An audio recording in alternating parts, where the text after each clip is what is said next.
মুখ্যমন্ত্ৰী ডক্টৰ হিমন্ত বিশ্ব শৰ্মা ডাঙৰীয়াই যোৱাকালি সংবাদ মাধ্যমৰ আগত কোৱা দেখিলো যে মাত্ৰ ৩গৰাকী হিন্দু বাংলাদেশীয়ে অসমত নাগৰিকত্বৰ কাৰণে আবেদন কৰিছে। গতিকে ২০২৪ চনলৈকে হিন্দু বাংলাদেশীক নাগৰিকত্ব দিয়াৰ যি সংশোধনী কেন্দ্ৰীয় চৰকাৰে আনিছে সেইটো অসমত ইস্যু নহয়, এইটো এটা নন ইস্যু।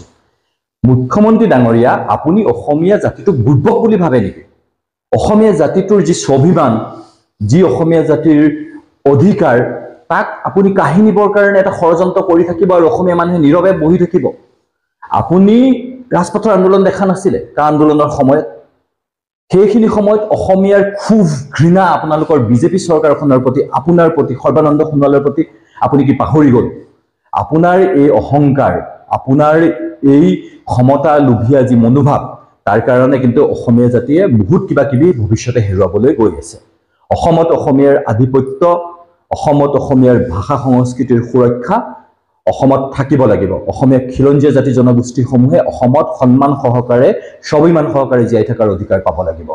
আপুনি যিবিলাক তুলুঙা কথাৰে এটা ইস্যুক নন ইস্যু বুলি পেলাই ক'বলৈ দুঃসাহস কৰিছে, তাৰ সম্পৰ্কত আমি এই কথাই ক'ব বিচাৰিছো যে আমি কা মানা নাছিলো আৰু আমি কা নেমানো। আমি কোনো কাৰণেই মানি নলওঁ যে হিন্দু বাংলাদেশী হওক বা মুছলমান বাংলাদেশী হওক বাংলাদেশৰ পৰা আহিব আৰু অসমত নাগৰিকত্ব লাভ কৰিব। ২০২৪ চনলৈকে হিন্দু বাংলাদেশীক অসমত নাগৰিকত্ব দি দিব আৰু সেইটো এটা নন ইস্যু। মুখ্যমন্ত্ৰী ডাঙৰীয়া, আপুনি কেনেকৈ এই ধৰণৰ কথা ক'ব পাৰে? ডক্টৰ হিমন্ত বিশ্ব শৰ্মাক মই সুধিছো যে আপুনি সঁচাসঁচি কৈ পেলাই অসমৰ মুখ্যমন্ত্ৰী নে আপুনি বাংলাদেশৰ মুখ্যমন্ত্ৰী? আপুনি অসমীয়াৰ মুখ্যমন্ত্ৰী হিচাপে দিছপুৰত বহি আছে নে আপুনি হিন্দু বাংলাদেশীৰ মুখ্যমন্ত্ৰী হিচাপে দিছপুৰত ক্ষমতা ভোগ কৰি আছে? আপুনি আচলতে কাক লৈ পেলাই ৰাজনীতি কৰিছে? আপুনি যেতিয়া ইতিহাস লিখা হ'ব, আপোনাক কিন্তু এগৰাকী কলংকিত, জাতিদ্ৰোহী, মিথ্যাচাৰী, সুবিধাবাদী ৰাজনীতিক হিচাপে ইতিহাসে চিহ্নিত কৰিব। আপোনাক আকৌ কৈছো, আপুনি উপলব্ধি কৰক, অসমীয়া জাতি আজি অস্তিত্বৰ সংকটত ভুগিছে।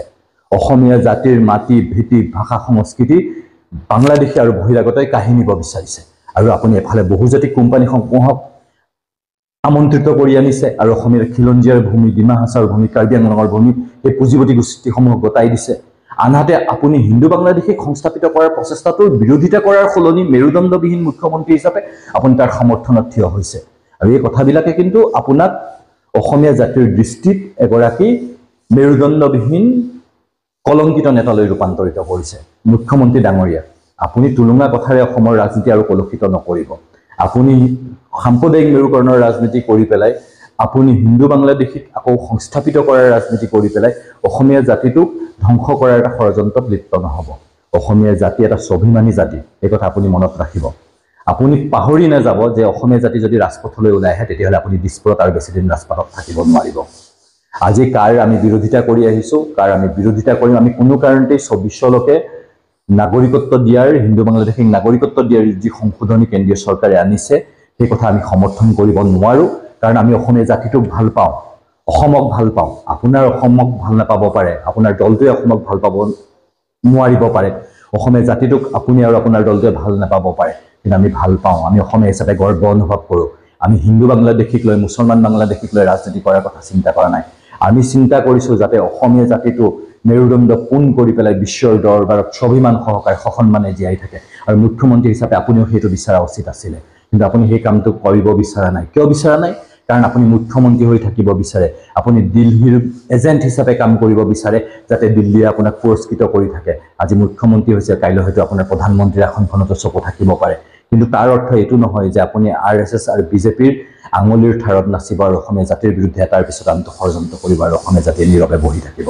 আপোনাৰ বিৰুদ্ধে বিদ্ৰোহ হ'ব, প্ৰতিবাদ হ'ব, আৰু আপোনাৰ এই যি অহংকাৰ, ক্ষমতাৰ অহংকাৰ, সেই ক্ষমতাৰ অহংকাৰক কিন্তু ৰাজপথত এদিন অসমৰ ৰাইজ ওলাই আহি পেলাই আপোনাক দিছপুৰৰ পৰা উলিয়াই আনিব আৰু আপুনি ক্ষমতাচ্যুত হ'বলৈ বাধ্য হ'ব।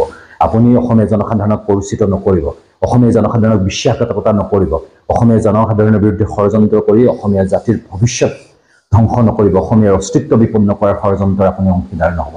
যদি হয়, ইতিহাসে কিন্তু আপোনাক মাফ নকৰিব। ডক্টৰ হিমন্ত বিশ্ব শৰ্মা ডাঙৰীয়া, সেই কথা আপুনি মনত ৰাখিব।